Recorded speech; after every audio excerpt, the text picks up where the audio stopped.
Hello everyone, this is Just a Dad. Today I'm going to do a review on this Mr. Pin packing tape dispenser. So I really do like this.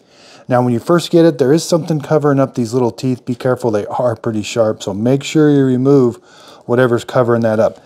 Next, you're going to put your tape on.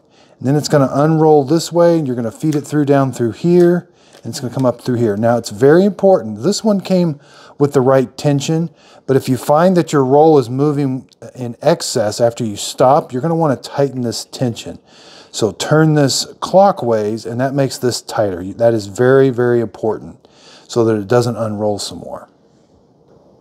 Okay, so I'll show you how to use the gun once it's loaded.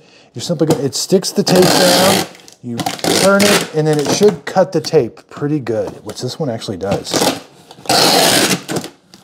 You can start on a corner. And again, it's going to tear it whenever you got to press this and kind of turn away like this. When you press in and turn away. See, it keeps going until I want to make it stick. And then this sticks really good. But this is just a really nice tape dispenser. It fits in my hand really well. I haven't had many jams. If I do, I like that this moves out of the way.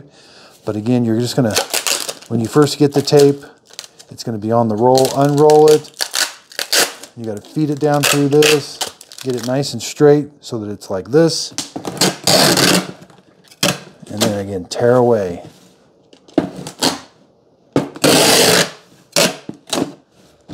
This is just, it feels really nice in my hand. This is metal here. Let's just do some dimensions. So with the tape installed, it's right at 10 inches. This way, you know, it's about 6 inches. Again, this takes the 2-inch rolls of tape. So again, it feels really nice. I think this one works very well. I hope my video helps. Thanks everybody for watching.